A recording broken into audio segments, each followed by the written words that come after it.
ഇന്നത്തെ മാംഗല്യം serial full എപ്പിസോഡിൻ്റെ review ആണ്. അപ്പോൾ ഇന്നത്തെ എപ്പിസോഡിനകത്ത് നമ്മുടെ അർച്ചന കലക്കിക്കൊണ്ട് നരമ്പ് രോഗിയും വയറിളക്കവും എല്ലാം ഒരുമിച്ച് പിടിച്ചിരിക്കുന്ന നമ്മുടെ ധനുഷിന് കിട്ടേണ്ട മരം നമ്മുടെ അർച്ചന നല്ല ചെവിക്കലിനിട്ട് ഒറ്റ പഴുപ്പീര് വെച്ച് കൊടുത്തിട്ട് പറയുന്നുണ്ട്, ഇനി മേലാ തന്നെ ആരെങ്കിലും ബെഡ്റൂമിൽ കണ്ടുപോയി അതുപോലെ തന്നെയും ഇവളെയും ഇനി ഈ സാഹചര്യത്തിനകത്ത് ഇനി ഞാൻ കണ്ടാൽ സംസാരിക്കുന്ന അർച്ചന അതിൽ സംസാരിക്കുന്ന ഈ വീട്ടിലെ ആണുങ്ങളാക്കി ഇടപെടാൻ പോകുന്നതെന്ന് പറയുമ്പോഴത്തേക്ക് രണ്ടുപേരും ചമ്മി നാറിയിരിക്കുവാണ്. അതിൻ്റെ ഒപ്പം തന്നെ പറയുന്നത്, നിന്നെ ഇതുപോലെ ഇയാൾക്കൊരെണ്ണം കൊടുത്ത പോലെ നിനക്കിട്ട് ഒരെണ്ണം തരാൻ ഈ അർച്ചനയ്ക്ക് അറിയാതിട്ടില്ല, പക്ഷേ നിന്നെ ഉണ്ടല്ലോ നിൻ്റെ ഈ സ്വഭാവത്തിന് നിന്നെ കൈവച്ചാലേ അത് എനിക്ക് തന്നെ ഒരു കുറച്ചിലാണ്. അതുകൊണ്ട് ഈ അർച്ചനയ്ക്ക് തന്നെ നിനക്കിട്ട് ഒരു അടി തരാൻ അറിയാതിട്ടില്ല, പക്ഷേ നിനക്ക് നേരെ കൈ പൊക്കിയാൽ അത് ഈ അർച്ചനയ്ക്ക് ഒരു കുറച്ചിലായതുകൊണ്ടാണ് നിനക്കൊരെണ്ണം തരാത്തത്. അതുകൊണ്ട് നീ ഞെകളിക്കണ്ട, എന്തായാലും കിട്ടാനുള്ള സമയത്തിനകത്ത് ഇനി ഇങ്ങനത്തെ ഒരു സാഹചര്യം കണ്ടാൽ നിങ്ങൾ രണ്ടുപേരെയും ഞാൻ ചുമ്മാ വിടത്തില്ല എന്ന് പറയുന്ന അർച്ചനയുടെ ഡയലോഗും ഞരമ്പ് രോഗി നല്ല മുറ്റിയിരിക്കുന്ന രീതിയിൽ ധനുഷിന് ഞരമ്പ് രോഗത്തിനുള്ള മരുന്നുകൾ കിട്ടുന്നതിൻ്റെ ഒപ്പം തന്നെ നമ്മുടെ ധനുഷിൻ്റെ കമ്പനിയിലെ കള്ളത്തരങ്ങളും കുറേ പൊളിഞ്ഞു വരുന്നുണ്ട്. കാരണം ടെൻഡറിൽ കാണിച്ച്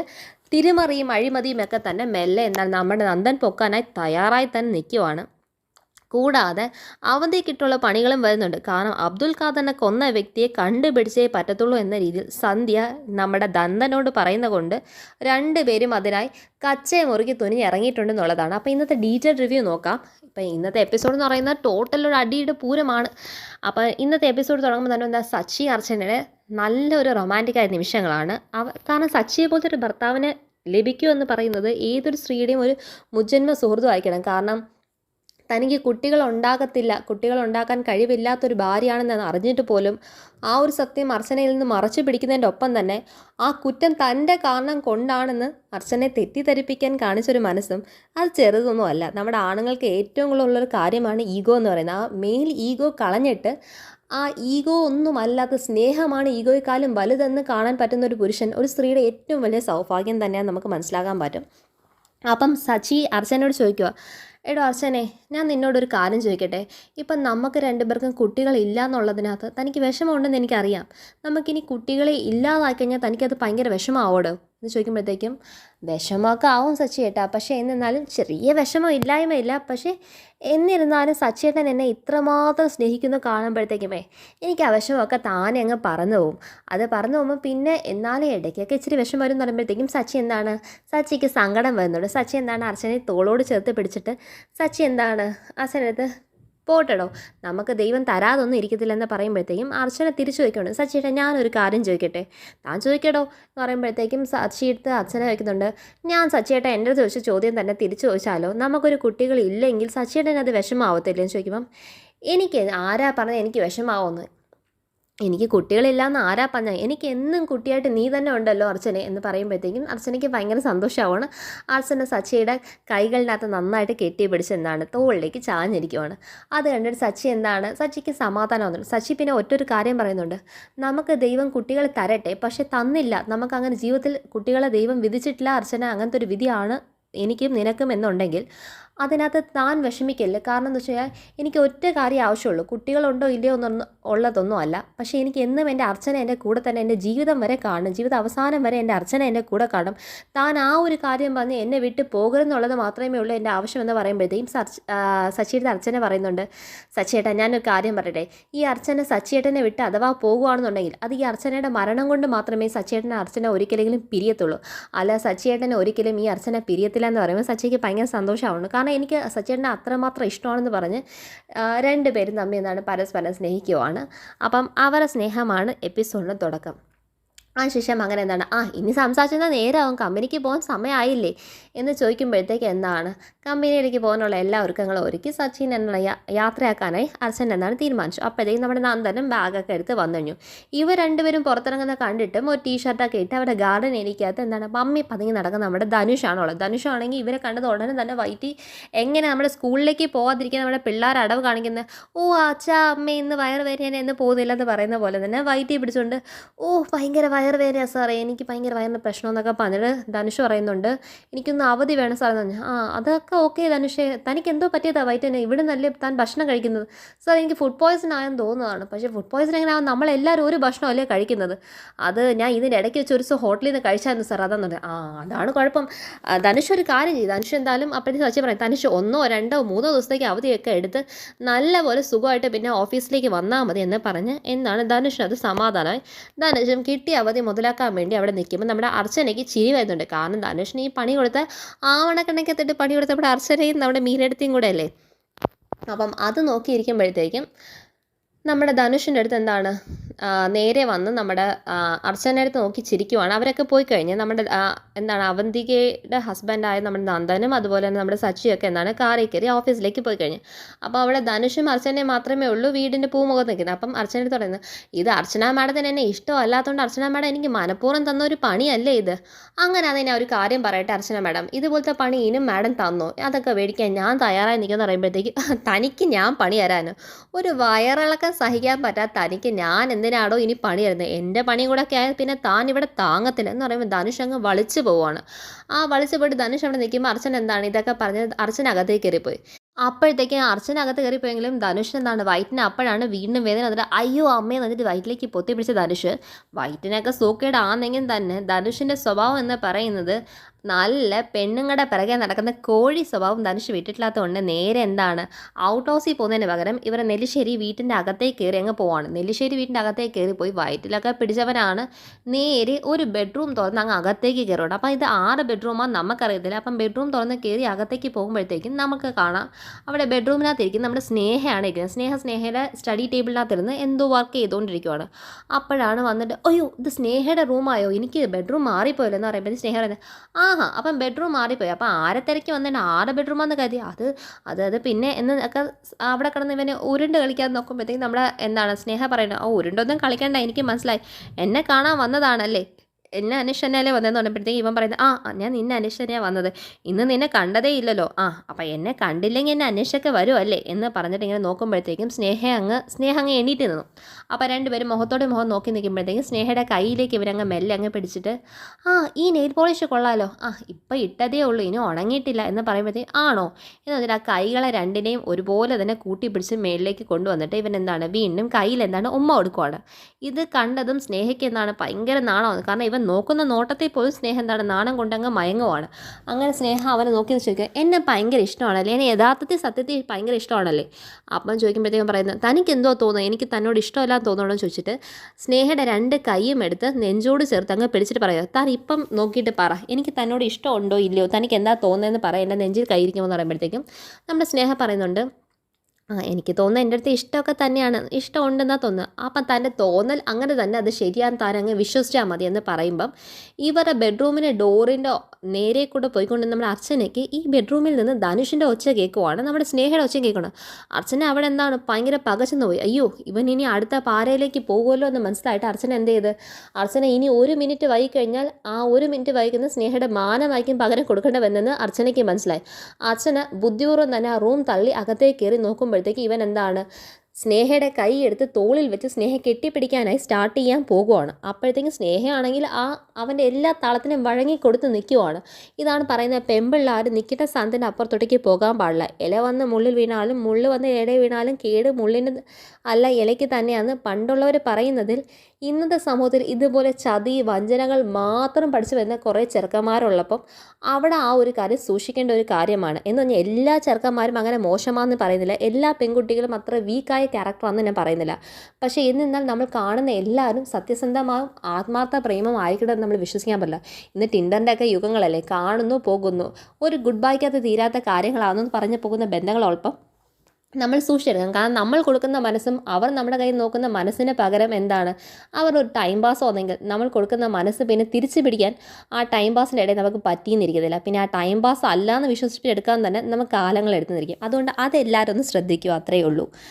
അപ്പോഴത്തേക്ക് എന്താണ് അർച്ചന അങ്ങ് റൂമിൽ കയറി ചെന്ന് അർച്ചന നോക്കുമ്പോഴത്തേക്ക് അർച്ചന ഞെട്ടി അങ്ങ് പോവാണ്. കാരണം ഇവൻ ഇവിടം വരെ വന്ന് കയറി, ഇവന് ഇത്ര പറഞ്ഞിട്ടും ഇത്ര ധൈര്യമോ. അതുമല്ലാതെ അർച്ചനയ്ക്ക് അതുപോലെ തന്നെ നമ്മുടെ സ്നേഹയെടുത്ത് ഭയങ്കര ദേഷ്യം വരികയാണ്. കാരണം സ്നേഹയെ സ്വന്തം അനിയത്തിയെ പോലെ ഇത്രയും ഉപദേശിച്ചിട്ട് സ്നേഹയ്ക്ക് ഇതൊന്നും ആ പൊട്ട തലയ്ക്കകത്ത് കയറിയില്ല. ഇങ്ങനെയൊക്കെ പെമ്പിള്ളായ ഉപദേശിച്ചിട്ട് എന്താണ് കാര്യം? കാരണം നമ്മൾ ആരെയും വിശ്വസിക്കാൻ പാടില്ല എന്നത് പറഞ്ഞു കൊടുത്തിട്ട് വീട്ടിൽ വരുന്നവരോട് അത് എങ്ങനെ സ്വഭാവക്കാരാ എന്ത് തരക്കാരാന്നൊന്നും അറിയാതെ അവരെ കയറ്റി തലയെ വെക്കില്ലെന്ന് പറഞ്ഞു കൊടുത്തിട്ട് പോലും ഈ സ്നേഹം മനസ്സിലാക്കില്ല എന്നുള്ളതിനെ കളിക്കത്തില്ലയോ? താൻ ഈ ബെഡ്റൂമിൽ എന്തുവാടോ ചെയ്യുന്നത് എന്ന് പറഞ്ഞ് ധനുഷിനോട് ചോദിക്കും. തൻ്റെ അടുത്ത് ഞാൻ ഇതിന് മുന്നേ തന്നെ ഞാൻ പറഞ്ഞിട്ടുണ്ട്, ഇവിടെ ഉള്ളവർ ആരുടെ ബെഡ്റൂമിലും തന്നെ ഞാൻ കണ്ടുപോലും തന്നിട്ടുണ്ട്. ഇതിന് മുന്നേ ഒരു ബെഡ്റൂമിൽ ഞാൻ തന്നെ പിടിച്ചിറക്കിയതല്ലേ. അപ്പം ഇത് കേട്ടിട്ട് ഇതിന് മുന്നേ ഒരു ബെഡ്റൂമിൽ നിന്ന് പിടിച്ചിറക്കിയെന്ന് കേട്ട് എന്താണ് നമ്മുടെ സ്നേഹയ്ക്ക് ഭയങ്കര ഡൗട്ടിനകത്തിരിക്കുവാണ്. അപ്പോൾ സ്നേഹയ്ക്കാണെങ്കിൽ അർച്ചന അടുത്ത് കണ്ടതിനകത്തുള്ള ഭയങ്കര പേടിയും വെപ്രാളവും എല്ലായിട്ട് നിൽക്കുവാണ്. പക്ഷേ ഇന്ന് നല്ല അർച്ചന ദേഷ്യത്തോട് തന്നെയാണ് നമ്മുടെ സ്നേഹയ്ക്ക് ഒരു നോട്ടം ഉള്ളത്. തന്നോട് ഞാൻ പറഞ്ഞിട്ടുണ്ട്, ഇനി മേലെ തന്നെ ഇവിടെ ആരെങ്കിലും ബെഡ്റൂമിൽ കണ്ട അന്ന് തൻ്റെ അവസാനം ഞാൻ പറഞ്ഞിട്ടുണ്ട്, താനിപ്പോൾ ഇവിടെ എന്തുവാണ് ചെയ്യുന്നത്?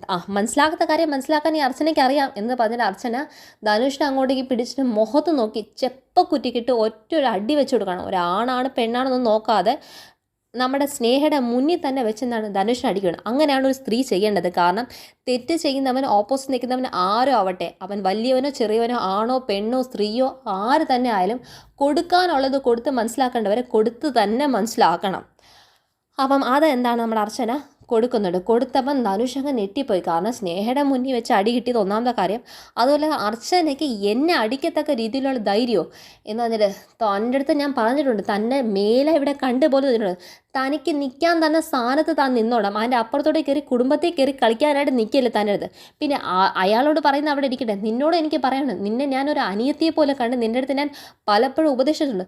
വീട്ടിൽ വന്ന് കയറുന്നവർ ഏത് തരക്കാരാണ്, എന്ത് സ്വഭാവക്കാരാണ് ഒന്നും അറിയാതെ കയറി അവരുമായിട്ട് അനാവശ്യ സഹനത്തിന് വേണ്ടി പോകരുതെന്ന് നിൻ്റെ അടുത്ത് ഞാൻ പറഞ്ഞിട്ടും നീ അത് കേൾക്കാതെ അയാളിപ്പം നിൻ്റെ ബെഡ്റൂമിൽ നിൽക്കുന്നു. ഞാൻ ഈ കൊടുത്ത അടി യഥാർത്ഥത്തിൽ സ്നേഹം നീയായിരുന്നു അയാളെ ചെവിക്കുറ്റി കൊടുക്കുന്നത്. നിനക്ക് ഇഷ്ടമില്ല നിൻ്റെ ബെഡ്റൂമിനകത്ത് ചുമ്മാ വലിഞ്ഞു കയറി വന്നാൽ നീ അടി കൊടുത്ത് അവനെ പുറത്താക്കണമാണ്. നീ ചെയ്യാത്താണ് ഞാൻ ഇപ്പം ചെയ്തത്. പിന്നെ നിനക്കിട്ടൊരെണ്ണം തരാൻ അറിയാഞ്ഞിട്ടുണ്ടെന്നല്ല, പക്ഷേ ഒരു ഏട്ടത്തി ഇത്രമാത്രം എൻ്റെ സ്വന്തമായിട്ടുള്ള മോളെ പോലെ, എന്താണ് എൻ്റെ ആദര മോളെ പോലെയും എല്ലാം നിന്നെ കരുതി ഞാൻ നിന്നെ ഉപദേശിച്ചിട്ടും നീ അതൊന്നും നിൻ്റെ തലയ്ക്ക് കയറിയില്ലെങ്കിൽ എനിക്ക് മനസ്സിലാവുന്നുണ്ട്. നിൻ്റെ മനസ്സിൽ ഈ ഏട്ടത്തിക്കുള്ള സ്ഥാനം എന്താണ്, ഏട്ടത്തിക്ക് നീ തന്ന വില എന്താണെന്നൊക്കെ എനിക്ക് മനസ്സിലായി എന്ന് ആ ഒറ്റൊരു കാര്യം കൊണ്ട് അങ്ങനെയൊക്കെ ഉള്ള ഇതൊന്നും മനസ്സിലാക്കാൻ നിന്നെ അടിച്ചാലേ അത് എനിക്ക് തന്നെ എന്താണ് ഒരു ലജ്ജയാണ്. അതുകൊണ്ടാണ് സ്നേഹം നിന്നെ അടിക്കാത്തത്. പിന്നെ ഞാൻ ഒരു കാര്യം പറഞ്ഞേക്കാം, ഇനി മേല നിന്നെ ഇയാൾ ഇങ്ങനത്തെ ഒരു സാഹചര്യത്തിൽ ഞാൻ കണ്ടാൽ ഇതിന് ഈ ഒരു അടി കൊണ്ടാവത്തിൽ അർച്ചന പ്രതികരിക്കുന്നത്. അർച്ചനയ്ക്ക് ഈ അടിയേക്കാളും പ്രതികരിക്കാൻ അറിയാം. പിന്നെ പ്രതികരിക്കുന്ന ഈ വീട്ടിലെ ആണുങ്ങളായിരിക്കും കയറി കാര്യത്തിൽ ഇടപെടുന്നതെന്ന് പറയുമ്പോഴത്തേക്കും നമ്മുടെ എന്താണ് സ്നേഹയ്ക്ക് ഭയങ്കര ദേഷ്യം വരുന്നു, ധനുഷിന് പേടി വരുന്നുണ്ട്.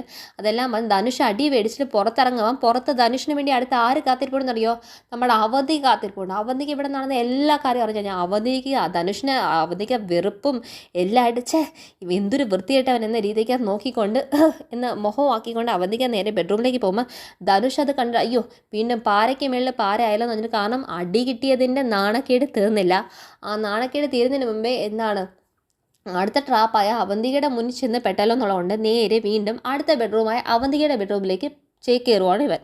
എന്നിട്ട് അവന്തികടുത്ത് പറയുന്നുണ്ട്, നീ ഇപ്പം എന്നെ തെറ്റി, നീ വന്ന ലക്ഷ്യമൊക്കെ മാറിയല്ലേ എന്ന് ധനുഷിന് ചോദിക്കുമ്പോഴത്തേക്കും നിൻ്റെ ലക്ഷ്യം ഒന്നാണ് അവന്തിക്ക്, നീ എന്നെ തെറ്റിദ്ധരിക്കല്ലേ. ഞാനൊരു കാര്യം പറയട്ടെ, നീ ഇപ്പം അവിടെ എന്തോ കാണിച്ചത്, നിനക്കിപ്പം എൻ്റെ കൂടെ എന്നെ സഹായിക്കുക, എൻ്റെ ലക്ഷ്യത്തിന് വേണ്ടി കൂടെ നിൽക്കുക എന്നൊന്നും അല്ലല്ലോ നിൻ്റെ കാര്യം. എനിക്ക് ഈ വീട്ടിൽ എല്ലാവരെയും കൊന്നിട്ട് ഈ നാട് വിട്ട് പോകാനാണ് എനിക്ക് താല്പര്യം. വേറെ എവിടെയെങ്കിലും വിദേശത്ത് പോയി താമസിക്കാനാണ് ഞാൻ ആഗ്രഹിക്കുമ്പോൾ നിനക്ക് ഇവിടെയുള്ള പെണ്ണുങ്ങളെയും കെട്ടി ഇവിടുത്തെ എന്താണ് സ്നേഹനെയൊക്കെ എന്താണ് പിറകെ നടന്ന് കോഴിയായി നടന്ന് അവരൊക്കെ കൂടെ നടന്ന് അവരെ വളയ്ക്കുന്നതിനല്ലേ നിനക്ക് സമയമുള്ളൂ ധനുഷ്. എനിക്കിതിപ്പം മനസ്സിലായി. എന്നെ പറഞ്ഞാൽ മതിയല്ലോ, എൻ്റെ അനിയത്തി അപ്പോഴേ പറഞ്ഞതാണ്, ഞാൻ ഇന്ന് നിന്നെ വിശ്വസിച്ചിരിക്കുന്നെങ്കിൽ നാളെ നീ എനിക്ക് തന്നെ ഒരു പറയാം. നിനക്കൊരു കാര്യം അറിയോ, ഞാൻ സത്യത്തിൽ നിൻ്റെ കുഞ്ഞിൻ്റെ അമ്മയാക്കാൻ ഇരുന്നവളാണ്. പക്ഷേ നമ്മുടെ കുഞ്ഞ് നഷ്ടപ്പെട്ടതിൽ സങ്കടം എനിക്ക് ഇപ്പോഴും തന്നില്ല. നീ എന്തോ പറയുന്നത്, കുഞ്ഞ് നഷ്ടപ്പെട്ട സങ്കടം നിനക്ക് മാത്രമേ ഉള്ളൂ, എനിക്കുമുണ്ട്. ആ സങ്കടം പറഞ്ഞുകൊണ്ട് ചുമ്മാ അവിടെ തന്നെ ഇരിക്കുന്നവനല്ല ധനുഷ്. ഞാൻ ഇവിടത്തേക്ക് ഓരോ കളികളാണ് കളിച്ചുകൊണ്ടിരിക്കുന്നത്. ഈ സ്നേഹം എന്നവളെ പ്രേമിച്ച് വിളിച്ച് അവളെ മനസ്സിനകത്ത് ഇപ്പോൾ ഒരു വിചാരമുണ്ട്, ഞാൻ അവളെ ഭയങ്കര സ്നേഹിക്കുവാണ്, അവൾക്ക് ഞാൻ ജീവിതം കൊടുക്കും, അവളെ എൻ്റെ ജീവിതത്തിലേക്ക് കൊണ്ടുവരും എന്നൊക്കെ പറഞ്ഞിട്ട് അവൾ സ്വപ്നം കണ്ടുപിടിക്കുക. ആ സ്വപ്നം കാണുന്ന മുതലെടുത്ത് അവളെ കൊണ്ട് ഇവിടെ ഉള്ള ഓരോരുത്തരും പരസ്പരം അടുപ്പിക്കുക എന്നതാണ് എൻ്റെ ലക്ഷ്യം എന്ന് പറയുമ്പോഴത്തേക്കും അവന്തിക അവൻ്റെ ട്രാപ്പിൽ വീണ്ടും വീണു പോകണം. അപ്പോഴേ അവന് മനസ്സിലായി, ഓ പണി ഏറ്റിട്ടുണ്ട്. അതാണ് ചിലപ്പോൾ ഇങ്ങനത്തുള്ള വൃത്തികെട്ടന്മാർ എന്താ ചെയ്യുന്നത് വെച്ചാൽ, ഒന്നിന് പല പെണ്ണുങ്ങളെയും ഒരുപോലെ എന്താണ് നമ്മൾ അവരെ ഒരു തെറ്റായ സാഹചര്യത്തിൽ കണ്ടാലും ആ തെറ്റായ സാഹചര്യത്തിനെയും നമ്മുടെ കണ്ണുകളാണ് തെറ്റിദ്ധരിപ്പിക്കത്തക്ക രീതിയിൽ അവരുടെ വായിക്ക് അത്ര സാമർത്ഥ്യത്തിൽ സംസാരിക്കാൻ അറിയാവുന്ന കുറേ ആൾക്കാരുണ്ട്. അപ്പം അതുപോലത്തെ ഒരുത്തൻ തന്നെയാണ് ഈ ധനുഷ് എന്ന് പറയുന്നത്. അപ്പം ഈ ധനുഷ് എന്താണ് അവന്തികയെ പറഞ്ഞങ്ങ് ട്രാപ്പിലാക്കി വീണ്ടും വായിക്കപ്പെടുത്തേക്കും അവന്തിക്ക് എന്താണ് ധനുഷിനടുത്ത് വിശ്വാസമായി. അവന്തിക്ക് ഒരു കാര്യം അറിയോ, എൻ്റെ ജീവിതത്തിൽ അന്നും ഇന്നും എന്നും ഒറ്റൊരു സ്ത്രീയേ ഉള്ളൂ, അത് ഈ അവന്തിക എന്നതാണ്. ഞാൻ അവന്തികയിലല്ലാതെ മറ്റൊരാളെ ഞാൻ പ്രണയിച്ചിട്ടില്ല. ഇനി ആ ധനുഷിന് അതിന് കഴിയത്തില്ല. അങ്ങനെ ധനുഷ് പോയാൽ ധനുഷ് മരിച്ചതിന് തുല്യമാണ്. പിന്നെ നിൻ്റെ ലക്ഷ്യമെന്ന് പറയുന്നത് എൻ്റെ ലക്ഷ്യമാണ്. ഞാനത് മറന്നു പോയിന്ന് നീ അല്ലാതെ വെറുതെ സ്നേഹയുടെ പുറത്തുള്ള പ്രേമം എന്നൊക്കെ പറഞ്ഞാൽ നീ വെറുതെ എൻ്റെ കോൺസെൻട്രേഷൻ കളയാൻ നിൽക്കില്ല അവന്തിക്ക്. എനിക്ക് നീ തന്നെയാണ് വലുത്, അത് നീ മനസ്സിലാക്കണം. അല്ലാതെ വെറുതെ നമ്മൾ തമ്മിൽ തെറ്റിയിട്ട് ഇപ്പം നീ ഈ വീട്ടിൽ നിന്ന് ഇറങ്ങി പോകാൻ പറഞ്ഞാൽ ഈ നിമിഷം ഇവിടെ നിന്ന് ഇറങ്ങി പോകേണ്ടവനാണ് ഞാൻ. അതിൻ്റെ അപ്പുറത്തോട്ട് തിന്നു. പക്ഷേ ഇവിടെ നിന്ന് ഇറങ്ങി പോകുന്നതിന് മുമ്പേ നിൻ്റെ ലക്ഷ്യങ്ങളെല്ലാം നിനക്ക് ഞാൻ നേടി തന്നിട്ട് വേണം പോകണം എന്നതാണ് എൻ്റെ താല്പര്യം.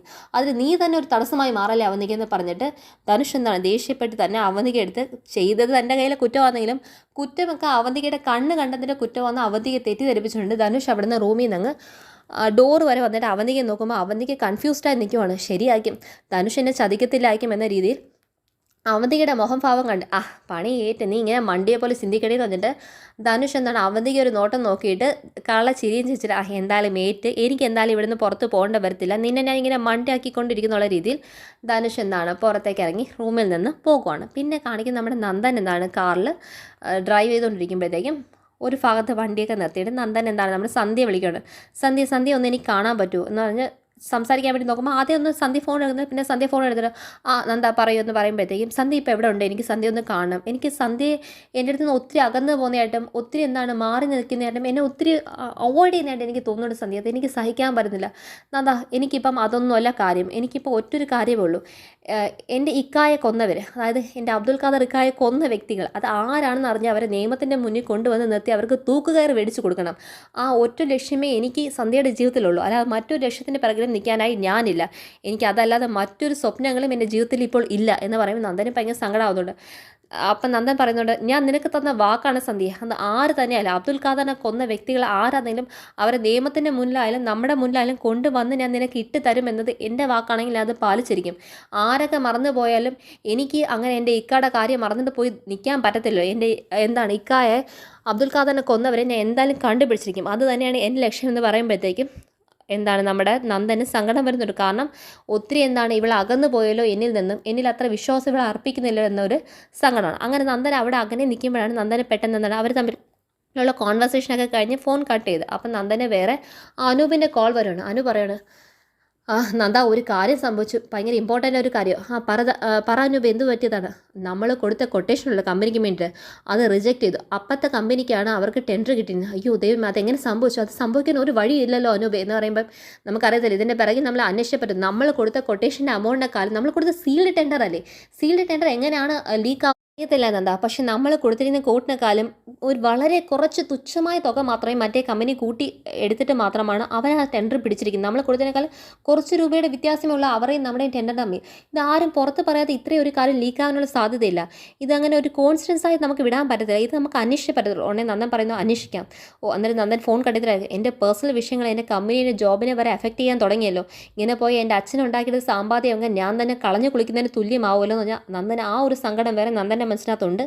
നന്ദൻ അത് ആലോചിച്ചുകൊണ്ടിരിക്കുന്നതാണ് കാണിക്കുന്നത്. പിന്നെ കാണിക്കുന്നത് രാത്രിയായി റൂമിനകത്ത് എന്താണ് നമ്മുടെ ധനുഷ് അവന്തികയുടെ കാര്യം, അതുപോലെ തന്നെ അർച്ചന ധനുഷിൻ്റെ ചെവിക്കലിനിട്ട് കൊടുത്ത അടി തന്നെ ധനുഷിന് ആവത്ത് ചാവിച്ച് അർച്ചന കൊടുത്ത അടി പിന്നെയും തന്നെ അവൻ്റെ മനസ്സിനകത്ത് അത് തന്നെ തിളച്ചങ്ങ് മറിയുവാണ്. അപ്പം അർച്ചനയോടുള്ള ദേഷ്യം ഭയങ്കരമായി ധനുഷിന് കൂടിയിരിക്കുന്ന ഒരു അവസ്ഥയാണ്. ആ സമയത്താണ് ധനുഷിൻ്റെ റൂമിലേക്ക് അടുത്ത പാരയ്ക്കായി നന്ദൻ കയറി വന്ന് ധനുഷ് എന്ന് പറഞ്ഞിട്ട് ഒരു കാര്യം സംസാരിക്കാൻ വന്ന് നമ്മുടെ കമ്പനിയുടെ കാര്യം തന്നെയാണ്. ഇനി അടുത്ത എപ്പിസോഡ് ഇതിൻ്റെ ഹൈലൈറ്റ് ആയിരിക്കും. എല്ലാവരും കാണുക. താങ്ക്